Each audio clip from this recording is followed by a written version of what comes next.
देखते हैं database scaling pattern कि हर स्टेप में स्टेप बाय स्टेप मैनर कि when choose the whose scaling option को हम अगर डेटा स्केलिंग कर रहे हैं तो कौन कौन से ऑप्शन और किस टाइम पे कौन से ऑप्शन सिलेक्ट करना है वो देखते हैं। While scaling option it is feasible practical at that moment. हमें अगर डेटा स्केलिंग करना है, डेटाबेस को स्केल करना है, तो किस समय पे कौन सा बेटर ऑप्शन रहेगा वो हम देखेंगे। ठीक, तो जैसे पहले डेटाबेस था उसको स्केल करके एक डेटाबेस को 3 अलग इंडिविजुअल डेटाबेस में बना दिए, तो ये डेटा स्केलिंग की टेक्निक है। तो अब एक केस स्टडी लेते हैं कि अब तुमने क्या बनाया है, एक नया कार बुकिंग ऐप बनाया है जो कि टीनी स्टार्टअप है, अभी स्टार्ट किया है। और 10 कस्टमर ऑन बोर्ड कर रहे हैं, 1 मिनट में 5 एक टिकट आ रही, एक ट्रिप आ रही 5 मिनट में, मतलब 1 मिनट में 5 ही बुकिंग हो रही है। तो तुम कैसे इस्टेब्लिश करोगे?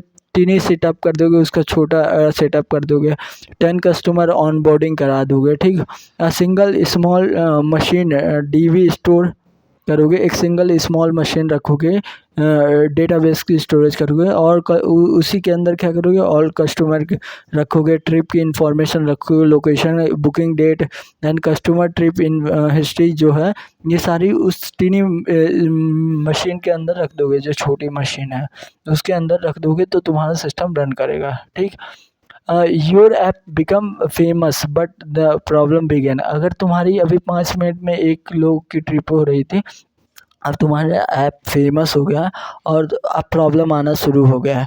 Required scale up to 30 booking पर मिनट। अभी तक 5 बुकिंग आ रही थी पर मिनट, अब 30 बुकिंग आ रही पर मिनट, तो अब स्केल करने की ज़रूरत है।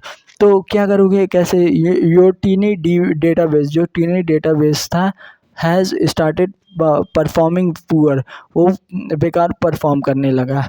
तो जैसे कई लोग अब बुकिंग करने लगे तो उससे क्या क्या प्रॉब्लम आ रही है? API latency has increases a lot. API latency increase हो गई। एपीआई लेटेंसी मतलब रिक्वेस्ट रिस्पॉन्स नहीं कर पा रहा था अच्छे से, सर्वर क्या कर रहा है, रिक्वेस्ट रिस्पॉन्स नहीं कर रहा। तो API latency has increases a lot, बहुत ज़्यादा एपीआई लेटेंसी इंक्रीज हो गई। ट्रांजेक्शन फेसिंग डेडलॉक, जो तुम्हारे ट्रांजेक्शन है वो फेस हो रहे हैं डेडलॉक से, स्टारवेशन से, और फ्रिक्वेंटली फेल हो रहे हैं तुम्हारे ट्रांजेक्शन। तो स्लगिंग ऐप एक्सपीरियंस, फंसे वाले ऐप की एक्सपीरियंस आ रही है और कस्टमर सेटिस्फाई हो रहे हैं तुम्हारे ऐप से। तो कैसे करोगे तुम? Is it any solution? क्या कोई सोल्यूशन है? We have to apply some kind of to performance optimisation measure. अभी हमें क्या करना है, ऑप्टिमाइजेशन मेजर लगाना है। We might have scale our system going forward. क्या हमारे सिस्टम को स्केल अप करना है आगे बढ़ते हुए। तो पैटर्न फर्स्ट क्या है स्केल अप का, कि क्या करते हैं अपन, query optimization and connecting the pool implementation. Query को ऑप्टिमाइज़ करें और कनेक्शन पूल इम्प्लीमेंटेशन, कनेक्टिव देख क्या होता है, पूल इम्प्लीमेंटेशन मतलब होता है जैसे क्लाइंट और सर्वर है, जिनके बीच में क्या हर बार क्या जाता है, डेटाबेस बार बार कॉल करता है किसको, देख ये डेटाबेस नहीं, ये कोड जो होता है, कोड वो बार बार कॉल करता है डेटाबेस के सर्वर को। पूल का मतलब समझ ले कि तो क्या होता है, कनेक्शन पूल लाइब्रेरी क्या होता है, कोड लिखे हैं जैसे, उसमें क्या है बहुत सारे जगह तूने डेटाबेस कनेक्टिविटी, यहाँ भी डेटाबेस कनेक्टिविटी लिखा है, यहाँ भी डेटाबेस, तो ये हर बार कनेक्शन बताता है, फिर उसके बाद डेटा फेच करके लेके आता है। तो हम क्या करें, ये देखेगा थ्रेड 1, थ्रेड 2, थ्रेड 3, ये 3 अलग अलग इंडिविजुअल थ्रेड हैं। तो डिफरेंट थ्रेड हैं, उनको क्लाइंट से एक क्लाइंट कनेक्शन को रीयूज़ करें, मतलब कनेक्शन एक बार बना दें, ठीक, डेटाबेस का कोड के साथ, और बार बार उसी पूल को एग्जिस्ट अलाउ यूज़ करे, रीयूज़ करे उसका कनेक्शन बिटवीन क्लाइंट सर्वर और डेटाबेस, इनके बीच का जो पूल एक बार से कनेक्शन बना और उसको बार बार यूज़ करने की कोशिश कर। तो इसमें वही देखेंगे कि क्या करेंगे, डेटाबेस ऑप्टिमाइजेशन। तो पहला क्या करेंगे, catch frequently use non dynamic book data like booking history and payment history, user profile extra. ये क्या करेंगे, कैच फ्रीक्वेंसली, जो ज़्यादा जो फ्रीक्वेंसी कैच मेमोरी है उसमें क्या करेंगे, ऐप के अंदर जब यूज़र के ऐप के अंदर ही जो नॉन डायनेमिक डेटा है जैसे कि यूज़र की प्रोफाइल, यूज़र की बुकिंग हिस्ट्री और पेमेंट हिस्ट्री, ये सारी क्या करें, कैच फ्रीक्वेंसी के अंदर रख दें, मतलब यूज़र के ऐप के अंदर ही ये स्टोर करा दें, ठीक। और इसको डेटाबेस में उस समय ना लें, ठीक है। दूसरा, introduce the database redundancy, database redundancy को हटाए, मतलब रिटेंडेंसी ऐसे कि जैसे एक डेटाबेस रिटेंडेंसी और इंट्रोड्यूस करें, डेटाबेस की रिटेंडेंसी को इंट्रोड्यूस करें, और या माई एसक्यूएल नो एसक्यूएल को यूज़ करें डेटाबेस को।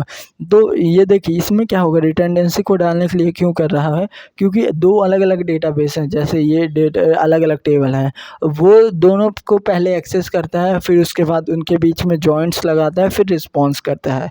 तो इस टाइम को घटाने के लिए वो क्या करता है, वो ये एक काम करते हैं कि डेटा में रिटेंडेंसी रहे कोई दिक्कत नहीं, लेकिन एक्सेस फास्ट होना चाहिए, तो इसीलिए क्या करते हैं, इंट्रोड्यूस करते हैं डेटाबेस रिटेंडेंसी को, या नो एसक्यूएल का यूज़ कर लें। और थर्ड क्या, यूज़ करें कनेक्शन पूल लाइब्रेरी होता है उसका यूज़ करें, इसी को मैं बता रहा था, क्लाइंट सर्वर का जो कनेक्शन पूल लाइब्रेरी है उसी को यूज़ करें।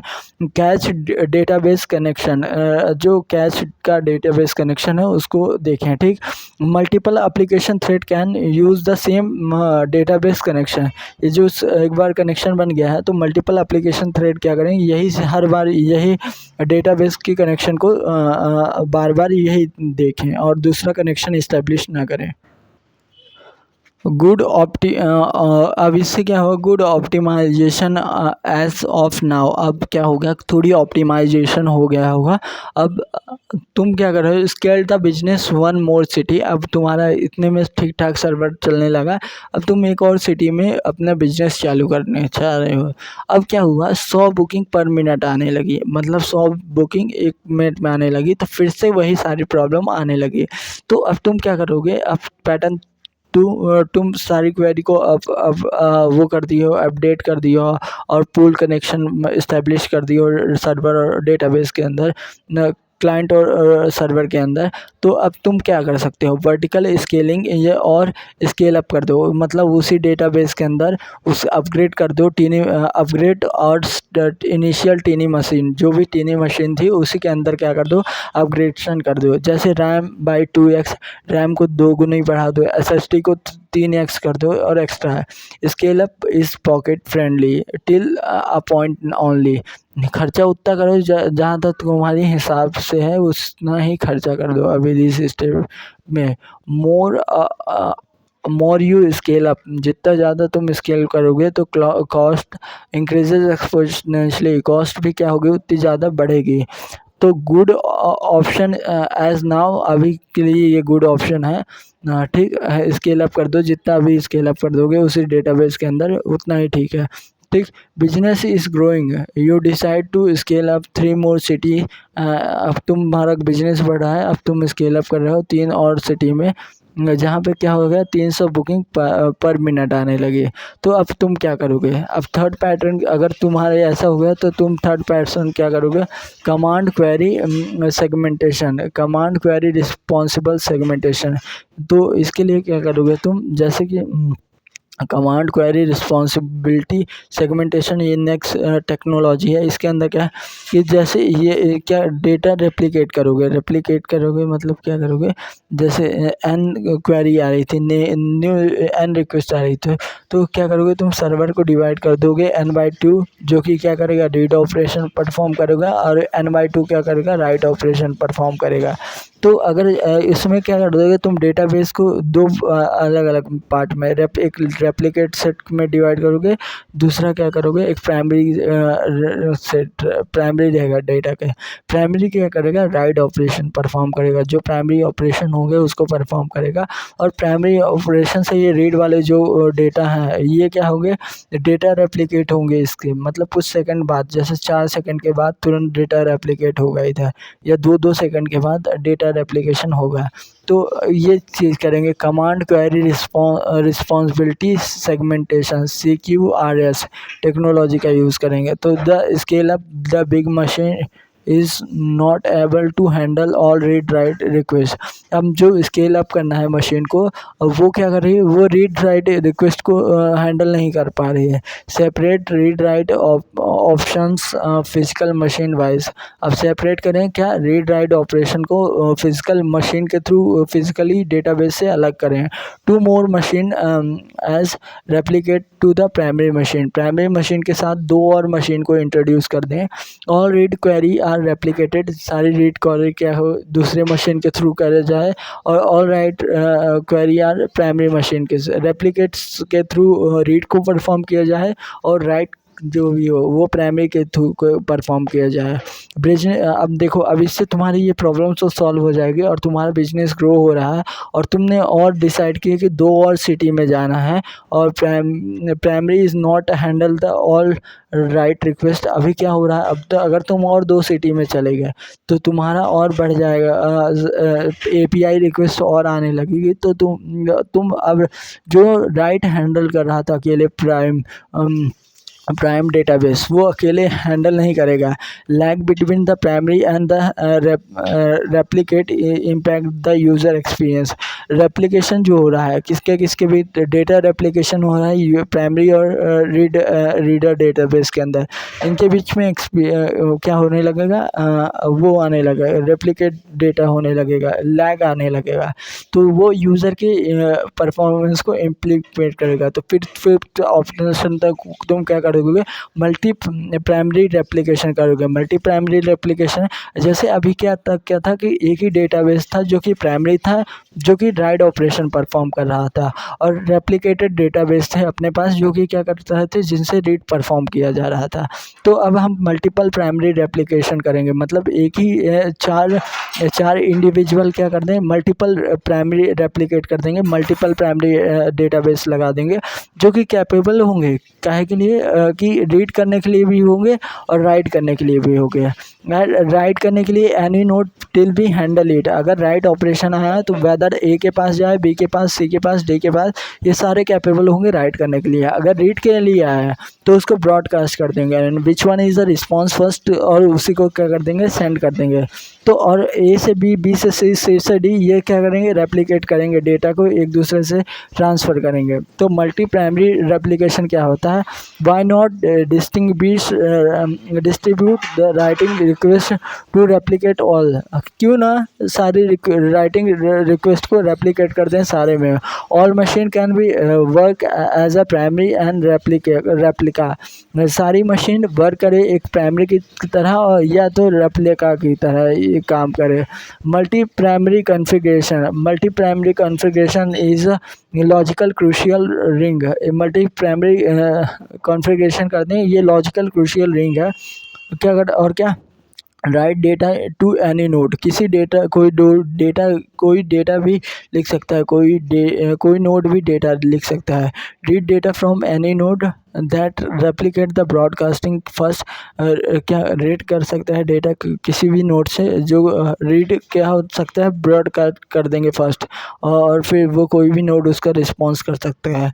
You scale to the 5 more city. अब तुम 5 और जगह तुम अपना बिजनेस बढ़ाना चाहते हो, और your system is the pain. अगर तुम्हारा सिस्टम में क्या हो गया, 50 रिक्वेस्ट पर सेकंड आने लगा, तो इस सिस्टम अटक जाएगा, उसकी प्राण अटक जाएगी। तो इसके लिए क्या करोगे, तुम पार्टीशन करोगे, partition of the data bye functionality. Partition data bye functionality मतलब जैसे तुम्हारा ऐप है, तो कैब के लिए एक होगा, पर्टिकुलर लोकेशन के लिए होगा, एक होगा कि शॉर्टेस्ट डिस्टेंस फाइंड करेगा, ये फंक्शनैलिटी है कैब में। एक होगा पेमेंट के लिए, तुम क्या कर दो, लोकेशन के लिए एक अलग डेटाबेस बना दो, कैब की इंफॉर्मेशन के लिए एक अलग डेटाबेस बना दो, और एक मैप के लिए एक अलग डेटाबेस बना दो। मतलब पार्टीशन कर दो डेटाबेस का बाय इट्स फंक्शनैलिटी।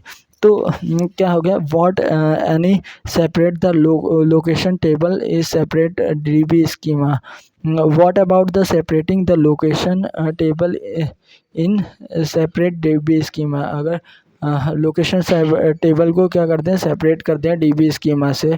तो the above putting the DB is separate machine with the primary replicate or the multi primary configuration। अब क्या करते हैं, पुट करते हैं DB को सेपरेट करते हैं प्राइमरी रेप्लिकेट से और मल्टी प्राइमरी कॉन्फ़िगरेशन पे इसको रेप्लिकेट करते हैं, अलग अलग प्राइमरी में करते हैं।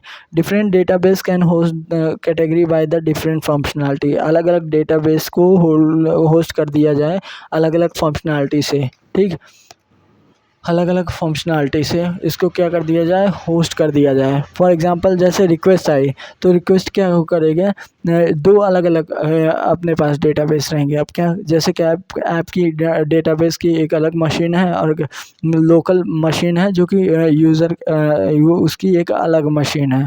तो जब भी कोई रिक्वेस्ट आएगी तो वो क्या होगी, कोई रिक्वेस्ट फर्स्ट को भी जाएगी और रिक्वेस्ट सेकंड को भी जाएगी डेटाबेस में, दोनों भी अलग अलग डेटाबेस में। और फिर ये दोनों क्या होंगे, लॉजिकली जॉइंट रिक्वेस्ट होगी और फिर इसके बाद क्या करेंगे, रिस्पॉन्स कर दें।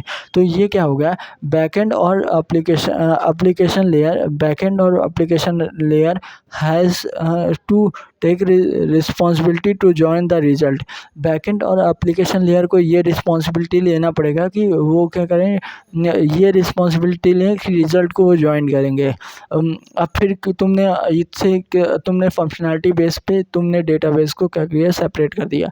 अब तुम प्लान टू एक्सपेंड और बिजनेस, अब तुम प्लान कर रहे हो एक्सपेंड करने के लिए बिजनेस इन अनदर कंट्री। अब तुम दूसरी जो कंट्री में प्लान कर रहे हो तो क्या करोगे, अब प्लानिंग कर रहे हैं तो इसमें क्या करेंगे, अदर कंट्री में जाएंगे तो जैसे तो हमारे पास और रिक्वेस्ट आएगी तो हम क्या करेंगे, हॉरिजॉन्टली स्केलिंग अप करेंगे। मतलब अभी फंक्शनैलिटी के बेसिस पे कर दिया, जैसे इसके लोकेशन के वाले को पूरा लोकेशन में, अब लोकेशन में ही क्या कर देते हैं, हॉरिजॉन्टली स्केलिंग करते हैं।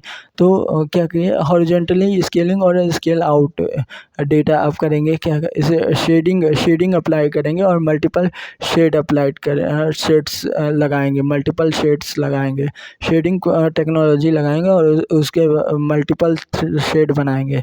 एलोट क्रिएट करेंगे 50 मशीन को, जैसे ये 50 मशीन को एलोकेट करेंगे। All machine have the same database schema, सारे मशीन में सेम डेटाबेस स्कीमा रहेगा। जैसे लॉजिकल लोकेशन वाले में सारे में लॉजिकल लोकेशन का जो DB स्कीमा रहेगा वो सारे मशीन में सेम होगा। But each machine just hold a part of the data, but वो सेम स्कीमा है लेकिन ये कुछ अलग पार्ट ऑफ द डेटा को होल्ड करेगी, ये दो कुछ अलग पार्ट ऑफ द डेटा को होल्ड कर रही है। स्कीमा सब सेम है लेकिन पार्ट डेटा का पार्ट कर दी है। Locality of data should be there, जैसे जिस लोकल का डेटा है उसके आसपास वही डेटा होना चाहिए। Locality of data should be there, उसके each machine can have their own replicas, और हर मशीन का खुद का एक रेप्लिकास होना चाहिए। May be use in the failure recovery, her machine का एक रेप्लिकास होना चाहिए। अगर कोई फेलियर आता है तो वो उससे क्या कर सके, रिकवर कर सके वो मशीन। क्या करे, हर ये 25 मशीन बनी है, 50 उसका एक रेप्लिकास होना चाहिए, ठीक। और कोई फेलियर आता है तो वो रिकवर कर सके। Sharding is generally hard to apply, sharding क्या करता है, मुश्किल होता है थोड़ी अप्लाई करने के लिए क्योंकि उसमें एक लेयर आ जाती है, ठीक। But no pain no gain. Scaling the business across the continuous, अगर तुम स्केल कर रहे हो अपने बिजनेस को तो अब क्या करोगे, इस्टेब्लिश कर लोगे मल्टीपल डेटा सेंटर। जैसे यूरोप का डेटा पूरा तुम एक अलग डेटा सेंटर बनाओगे, सिंगापुर का डेटा एक अलग बनाओगे, एक इंडिया का डेटाबेस सेंटर बनाओगे। तो अलग अलग अब तुम क्या बनाओगे, डेटाबेस सेंटर बनाओगे। तो डेटा सेंटर वाइज पार्टीशन, अब तुम डेटा का सेंटर वाइज पार्टीशन करोगे। ऐसा नहीं कि तुम यूरोप का डेटा इंडिया में नहीं रखोगे, ऐसा नहीं, तुम यूरोप का डेटा इंडिया में भी रख सकते हो पहले बाय डिफ़ॉल्ट, लेकिन तुम जब यूरोप के पीपल एक्सेस करेंगे तो तुम यूरोप के ही डेटाबेस से ही तुम उसकी वैल्यू फेच करके दोगे। बट अगर इस कोई फेलियर आता है तो तुम क्या करोगे, उस सर्वर से ना लेके तुम इंडिया के सर्वर से डेटा एक्सेस करके और उसको क्या करोगे, रिटर्न करोगे। तो data centre wise partition, centre wise पर request travelling across the continuous are having high latency. अब रिक्वेस्ट बहुत ज़्यादा आएंगी जिससे कारण से हाई लेटेंसी आएंगे। What about distinguish traffic across data centre, कि अब हम डेटा सेंटर के अक्रॉस क्या नहीं करें। What about distinguish traffic across the data centre, distinguish कर रहे हैं डेटा सेंटर के अक्रॉस, उसमें क्या करेंगे डेटा सेंटर अक्रॉस कंटिन्यूअस। अगर डेटा सेंटर क्या करेंगे अक्रॉस कंटिन्यूअस, डेटा सेंटर बनाएंगे कंटिन्यूअस अक्रॉस हर जगह बनाएंगे। ठीक, अब मेन चीज़ ये है इनेबल करेंगे क्रॉस डेटा सेंटर रेप्लिकेशन को। क्रॉस डेटा सेंटर रेप्लिकेशन को मतलब यूरोप का डेटा इंडिया में भी रख सकते हैं with the help distant recovery. Enable करेंगे क्रॉस डेटा सेंटर रेप्लिकेशन को विच हेल्प डिस्टेंट रिकवरी, जो कि हेल्प करेगा डिस्टेंस रिकवरी करने के लिए। This always maintain availability of your system, ये है जो क्या करेगा ये अवेलेबिलिटी मेंटेन करेगा योर सिस्टम का सिस्टम की। और फिर अगर तुम्हारा प्लान हुआ तो तुम IPO लॉन्च कर दो। तो इस तरह से हम क्या करेंगे डेटाबेस को स्केलिंग करेंगे।